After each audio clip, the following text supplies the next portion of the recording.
नमस्कार, मैं हूं अमित और आप देख रहे हैं आंखें न्यूज 24। आइए नजर डालते हैं आज के महत्वपूर्ण खबरों पर। गिरिराज सिंह ने सीएम नीतीश पर साधा निशाना, कहा उनको जनता से माफी मांगनी चाहिए।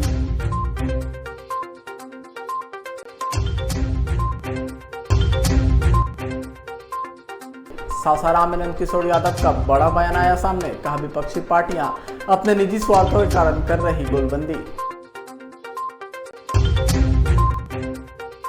विपक्षी दलों की बैठक के बाद राजनीतिक बयानबाजी हुई तेज। शिवानंद तिवारी ने कहा नीतीश कुमार का नाम इतिहास के पन्नों में हो चुका दर्ज। नालंदा में भाजपा के द्वारा मनाया गया काला दिवस। विधान पार्षद सदस्य रजनीश सिंह ने कहा विपक्षी पार्टियों में कोई पीएम बनने योग्य नहीं। और पटना में 28 जून तक बंद रहेंगे सभी स्कूल। गर्मी के साथ उमस बढ़ने की वजह से पटना डीएम ने जारी किया आदेश। अब खबरें विस्तार से।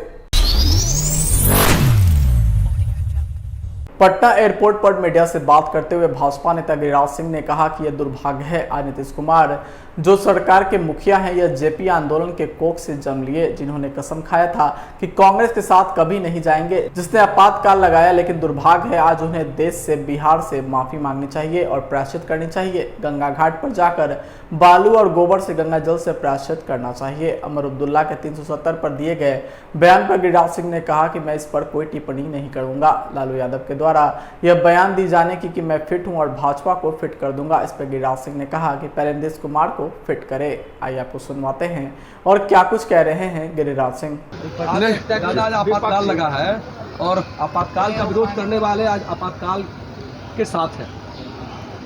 ये दुर्भाग्य है आज नीतीश कुमार सहित जो ये सरकार के मुखिया हैं, ये जयप्रकाश नारायण के आंदोलन के कोख से पैदा लिए हुए नेता हैं, जिन्होंने कसम खाया था कि कांग्रेस के साथ कभी नहीं, जिसने देश में आपातकाल लगाया। लेकिन दुर्भाग्य है आज उन्हें देश से, बिहार से माफ़ी मांगनी चाहिए और प्रायश्चित करनी चाहिए। गंगा घाट पर जाके बालू और गोबर से हमारे गंगा जल लेकर के प्रायश्चित करें, यही मैं कहूँ। फारूक अब्दुल्ला है वो 370 पर कहा है कि सहमति बननी चाहिए, जब हमारी सरकार बनेगी तो हम लोग विचार करेंगे। मैं इस पर कोई टिप्पणी नहीं करूँगा। वो देश की एकता के लिए है। आज एक भारत एक देश, नेहरू की गलत नीतियों के कारण वहाँ 370 लगा था 35 से। जेडीयू के राष्ट्रीय अध्यक्ष ललन सिंह ने कहा है कि इमरजेंसी से भी ज़्यादा देश का बदतर स्थिति हो गया है। पता नहीं किनको कैसा दिखता है। सर लालू जी कह रहे हैं कि अब हम फिट हो गए हैं, भाजपा को भी हिट कर देंगे आने वाले लोकसभा चुनाव में। पहले नीतीश कुमार जी को हिट कर ले। भारतीय जनता पार्टी के द्वारा आयोजित 9 साल बेमिसाल कार्यक्रम को लेकर भाजपा नेता व पूर्व मंत्री नंदकिशोर यादव एवं डॉक्टर प्रेम कुमार सासाराम पहुंचे, जहां दोनों ने सासाराम के एक निजी हॉल में आम सभा किया। आम सभा को संबोधित करते हुए नंदकिशोर यादव ने कहा कि कल जहां प्रधानमंत्री नरेंद्र मोदी को अमेरिका में दुनिया भर के नेता विश्व नेता मान रहे थे, वहीं दूसरी ओर देश के कुछ विपक्षी दल नरेंद्र मोदी को हटाने के लिए बिहार में बैठक कर रहे थे। आप इसी से समझ सकते हैं कि जिसे दुनिया नेता मानती है उसे हटाने के लिए कुछ विपक्षी पार्टियां अपने निजी स्वार्थों के कारण गोलबंदी कर रही है। उन्होंने कहा कि वह लोग जितने एकत्र होंगे उनके नेता भाग भाग कर बीजेपी की ओर आ रहे हैं, चाहे उपेंद्र कुशवाहा हो, जीतन राम मांझी हो, आरसीपी सिंह हो। अभी तो ये शुरुआत है, आने वाले समय में उन दलों के कई नेता भाग भाग कर भाजपा में शामिल होंगे। वहीं दूसरी तरफ पूर्व मंत्री डॉक्टर प्रेम कुमार ने कहा कि प्रधानमंत्री नरेंद्र मोदी का फिलहाल देश में कोई विकल्प नहीं है। कांग्रेस ने भी मान लिया कि 2024 के लिए राहुल गांधी प्रधानमंत्री प्रत्याशी नहीं है। ऐसे में विपक्ष के लोग बेवजह निजी स्वार्थ के सिद्धि के लिए गोलबंदी कर रहे हैं, जो आने वाले चंद महीनों में खत्म हो जाएगी। आइए आपको सुनवाते हैं और क्या कुछ कह रहे हैं। सारे विरोधी पार्टी, सारे नहीं, कुछ विरोधी पार्टी के लोग कल पटना में इकट्ठे हो गए और एक ही बात कह रहे थे मोदी को हटाना। बात मेरे समझ में नहीं आती, थोड़ा समझदारी कम है। एक समय देख रहा था नरेंद्र भाई मोदी अमेरिका में थे और अमेरिका के अंदर सब लोग कह रहा था कि दुनिया का नेता नरेंद्र मोदी है, और ये कुछ लोग, चंद स्वार्थी लोग पटना में बैठ कर कह रहे थे मोदी को हटाना। ये कितने विडंबना, ये कैसी विडंबना, जिस नरेंद्र मोदी के काम के कारण, जिस नरेंद्र मोदी जी के व्यक्तित्व के कारण आज पूरी दुनिया जिनका लोहा मान रहा है, उनको ये लोग हटाना चाहता है। उनको मैं बताऊंगा आगे क्या क्या करना, क्यों करना चाहता है बताऊंगा। तय हो गई, एक आदमी प्रेस कॉन्फ्रेंस पहले ही छोड़ के भाग गया, एक आदमी ने कहा ये बोलेगा तो हम नहीं बोलेंगे, ये तो दिशा उसी से तय हो रही है। एक बात ध्यान रखिए, ये जो नेता कल इकट्ठे हुए थे ये सब हमारे विरोध के ही लोग हैं, कोई हमारे समर्थक नहीं है। और सच ये है कि ये जो नेता इकट्ठे हुए थे उनके लोग भाग भाग के बीजेपी के साथ आ रहे हैं, चाहे वो उपेंद्र कुशवाहा हो, आरसीपी सिंह हो, या फिर जीतन राम मांझी जी हो, तो बहुत कमजोर हो रहे हैं क्योंकि इनको अकेले लड़ने की ताकत नहीं है। और नेताओं के वोट के बल पर सरकारें नहीं बनती है, सरकार बनती है देश की जनता के वोट पे, और देश की जनता ने नरेंद्र मोदी जी के कामकाज को देखा है। जनता मोदी जी के साथ है, जीतेंगे मोदी। पटना में विपक्षी दलों की बैठक के बाद साझा प्रेस वार्ता में अरविंद केजरीवाल के शामिल नहीं होने के बाद राजनीतिक बयानबाजी तेज हो गई। केजरीवाल ने साफ कर दिया है कि जब तक अध्यादेश पर कांग्रेस अपनी स्थिति स्पष्ट नहीं करती तब तक विपक्ष भी किसी भी बैठक में शामिल नहीं होंगे, तब तक विपक्ष के किसी भी बैठक में वो शामिल नहीं होंगे। हालांकि आरजेडी के राष्ट्रीय उपाध्यक्ष शिवानंद तिवारी कहते हैं कि शिमला की बैठक में अरविंद केजरीवाल मान जाएंगे और शिरकत भी करेंगे। साथ ही विपक्ष की बैठक को ऐतिहासिक करार देते हुए उन्होंने कहा कि नीतीश कुमार का नाम इतिहास के पन्नों में दर्ज हो चुका है, यह कोई सामान्य घटना नहीं है जब इतने सारे नेता एक मंच पर इकट्ठा हुए हों। वहीं आगे उन्होंने कहा कि लालू यादव की दूसरी राजनीति की दूसरी पारी को लेकर भी आरजेडी उत्साहित है। वहीं आगे उन्होंने पीएम मोदी के अमेरिका दौरे को लेकर भी तंज कसते हुए क्या कुछ कह रहे हैं, आइए आपको सुनवाते हैं। और बीजेपी का देश का दूसरे नंबर का नेता अमित शाह, ये दोनों एक ही भाषण कर रहे हैं। इस बीच में तमाम लोग हर जगह बोल रहे हैं, कोई कह रहा है फोटो सेशन हो रहा है, कोई कह रहा है कुछ हो रहा है, कोई कुछ। ये सब के सब लोग जो हुआ कर रहे हैं, उसके पीछे क्या वजह है?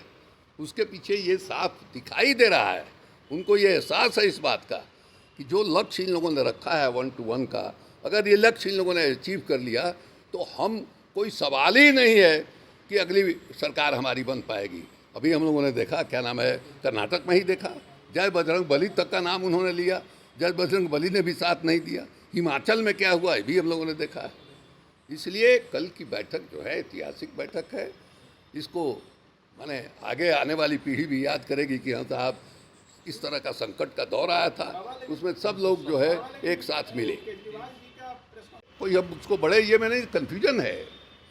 अब ऐसा थोड़ा है कि वो एकदम हम मान लें कि वो अलग हो गए। देखिए, कोई बड़ा काम आप करने के लिए चलते हैं तो छोटी छोटी जो घटनाएं होती हैं उसकी ओर से आँख फेरना पड़ता है और कोशिश करना पड़ता है कि वो घटनाएँ जो है वो उसमें कहीं कुछ गड़बड़ी है उसको कैसे ठीक किया जाए। तो हमको उम्मीद है कि अरविंद केजरीवाल जो आगे हिमाचल प्रदेश में बैठक होने वाली है उस बैठक में शामिल होंगे। इसके अलावा जो है कोई काम तो है नहीं। सब लोग मीडिया में यही सब चलाते रहते हैं। दूल्हा, अब पता नहीं किस मामले से सोनिया गांधी से उनकी बात हुई। सोनिया गांधी को उन्होंने कहा कि अरे भाई अब शादी उदी करवाइए, तो उन्होंने भी हंस कर जवाब दिया कि भाई आप समझाइए, हम तो कहते हैं मानता नहीं है। तो उसी अंदाज में उन्होंने एक ढंग से ये भी साबित किया कि लालू यादव जो है राहुल गांधी के गार्जियन है, अभिभावक के तौर पर, ये भी साबित किया उन्होंने। तो इसलिए लालू यादव हैं वो, आप लोग उसके मीनिंग को जो है आप उसको तोड़ मरोड़ करने की जरूरत नहीं है। मोदी का अभी अमेरिका दौरा रहा, उसको कैसे देखते हैं आप? अमेरिका का दौरा क्या है भाई, आप खरीदार बनकर गए हैं, खरीदार बनकर गए हैं। और अमेरिका में जब से प्रधानमंत्री बने हैं कभी उन्होंने प्रेस कॉन्फ्रेंस नहीं किया। और अमेरिका में दबाव में हुआ कि नहीं साहब, वो और वहाँ के राष्ट्रपति बिडेन जी, ये लोग 2 सवाल लेंगे। एक सवाल अमेरिका के पत्रकार का, एक सवाल जो है हिंदुस्तानी पत्रकार का। उसमें अमेरिका के पत्रकार ने जो सवाल उठाया उसका जवाब उन्होंने नहीं दिया। उसका जो आधा जवाब दिया और आधा जवाब जो है जो मुख्य सवाल था, सवाल का जो मैंने समझिए कि हार्ट ऑफ द क्वेश्चन था, उसको भाग गए, पलायन कर गए।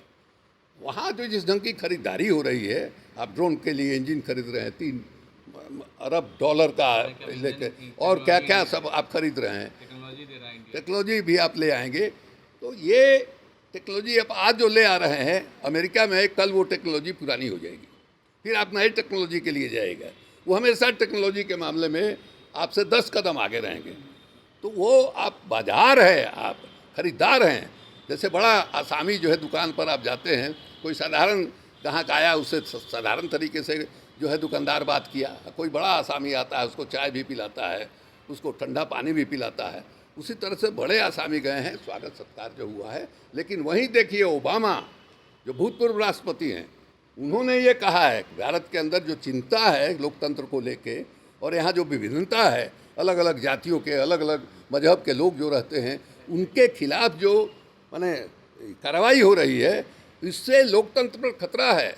और बिडेन साहब को ये सवाल करना चाहिए मैंने नरेंद्र मोदी से। ये बात जो है ओबामा साहब ने कहा है, उनका इंटरव्यू है, आप देख लीजिए। तो वो ओबामा जो है वो पहले अश्वेत माने राष्ट्रपति हैं अमेरिका के, और जब वो भारत के दौरे पर आए थे, आपको याद होगा, बराक बराक कह के बतिया रहे थे हमारे नरेंद्र मोदी, और सूट ऐसा पहने थे जिसमें नरेंद्र मोदी नरेंद्र मोदी नरेंद्र मोदी लिखा हुआ था। और तो पता लगा कि 10 लाख में वो सूट तैयार हुआ है, जिसको लेके राहुल गांधी ने अटैक किया था सूट बूट की सरकार। तो ये उस समय की बात आप याद कीजिए। तो ये नरेंद्र मोदी जो है, इनकी कसौटी क्या होगी? आपने 2014 में जो वादा किया था देश के सामने, कितना आपने पूरा किया? कोई जवाब आपके पास नहीं है। 2 करोड़ रोजगार, किसानों का आमदनी दुगुना, तरह तरह का आपने वादा किया था। 2019 के पहले जो है लोगों ने सवाल करना शुरू किया, भाई क्या हुआ आपके वादे का? तब तक पुलवामा हो गया। अब उस समय जो गवर्नर साहब थे, उन्होंने कह दिया कि सब अगर गृह विभाग जो है हवाई जहाज़ दे देता, ये घटना नहीं होती। आज तक भारत सरकार ने या गृह मंत्री ने या उस समय के गृह मंत्री राजनाथ सिंह ने ये नहीं बताया कि हवाई जहाज़ उनको क्यों नहीं दिया गया, किन कारण से नहीं दिया गया। तो देश का एक नारा, देशभक्ति का एक दौर चला, उसमें 2019 में आपकी सरकार बन गई। लेकिन इस बार 1 to 1 का जो फाइट होगा, इसमें कोई सवाल नहीं है कि नरेंद्र मोदी की सरकार जो है 2024 के इलेक्शन में बन पाएगी। समाचारों में वक्त हो चुका है एक छोटे से अंतराल का। I am Shalini Singh, principal of Ludhianagar Mount Carmel School. Here in our school, we give best education and good environment to our students, where they can learn well. We provide here well-equipped lab, well-equipped, well-stocked library. We have here well-trained teacher also. We have a sports playground for cricket, volleyball, football, and also provision for indoor activities. So we have here security system, information and communication technology. So we have all facilities here in our school where students feel comfortable and secure.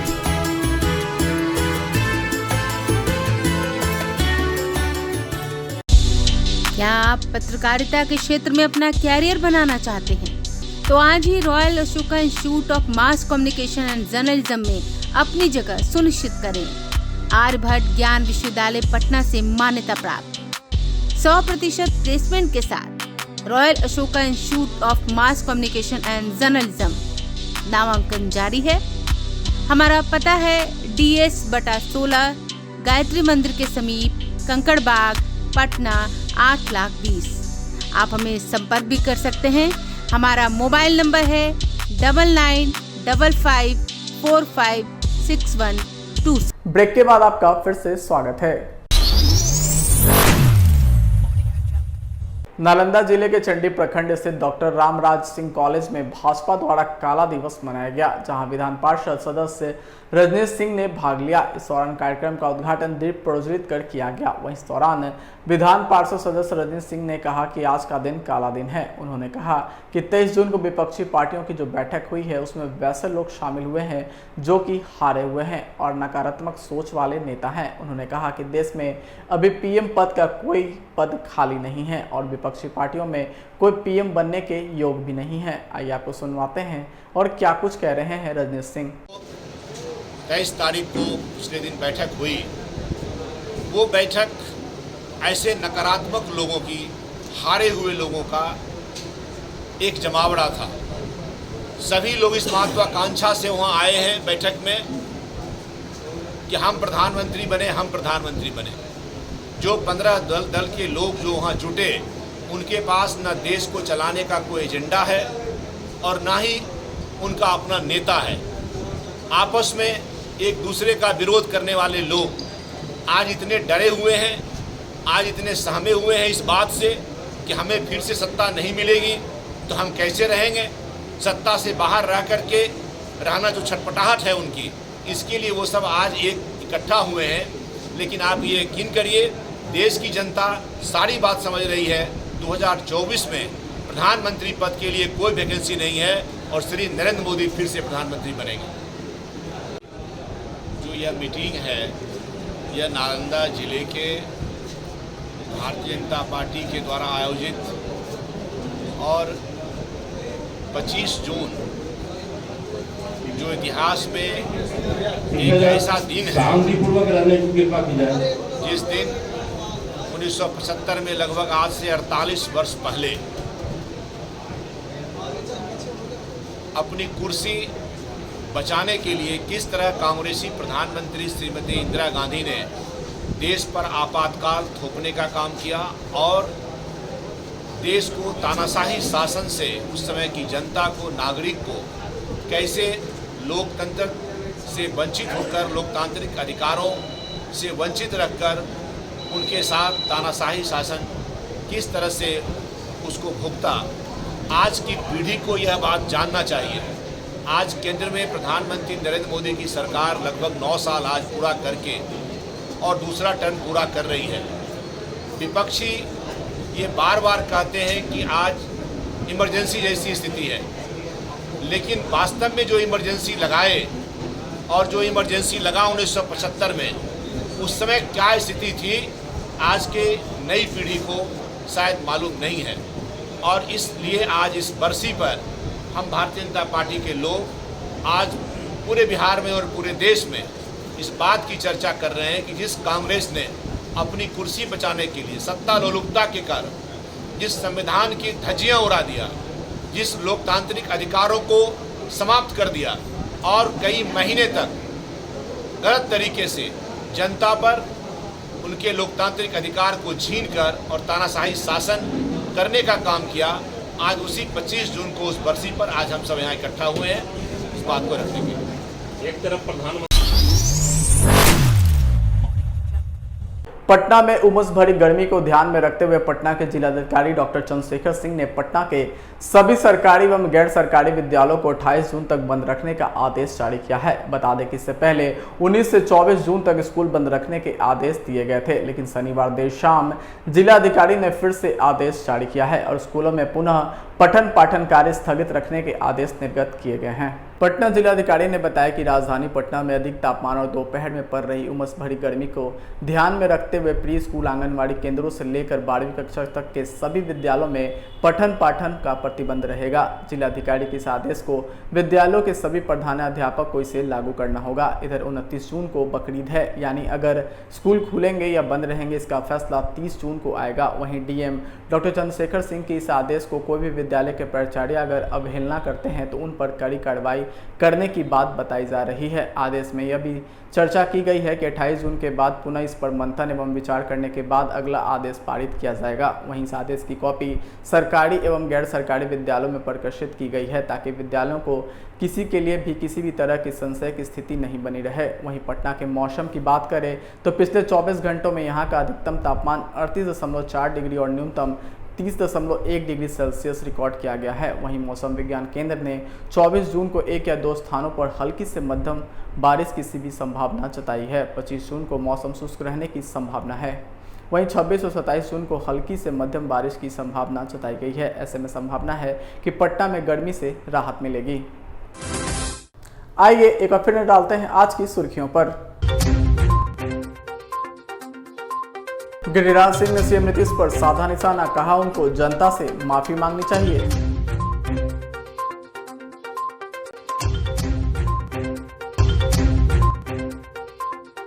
Sasaram में नंदकिशोर यादव का बड़ा बयान आया सामने, कहा विपक्षी पार्टियां अपने निजी स्वार्थों के कारण कर रही गोलबंदी। विपक्षी दलों की बैठक के बाद राजनीतिक बयानबाजी हुई तेज। शिवानंद तिवारी ने कहा, नीतीश कुमार का नाम इतिहास के पन्नों में हो चुका दर्ज। नालंदा में भाजपा के द्वारा मनाया गया काला दिवस। विधान पार्षद सदस्य रजनीश सिंह ने कहा, विपक्षी पार्टियों में कोई पीएम बनने योग्य नहीं। और पटना में 28 जून तक बंद रहेंगे सभी स्कूल। गर्मी के साथ उमस बढ़ने की वजह से पटना डीएम ने जारी किया आदेश। आज के लिए बस इतना ही। ताज़ा इन खबरों के लिए देखते रहें आंखें न्यूज़ 24। अगर आपने अभी तक हमारे चैनल को लाइक, सब्सक्राइब, शेयर नहीं किया है तो जल्द से जल्द हमारे चैनल को लाइक करें, सब्सक्राइब करें और बेल आइकन को दबाना ना भूलें। नमस्कार। इस खबर के प्रायोजक हैं Lohia Nagar mount Carmel high school, ज्ञान स्थली हाई स्कूल और LMC कम्युनिकेशन।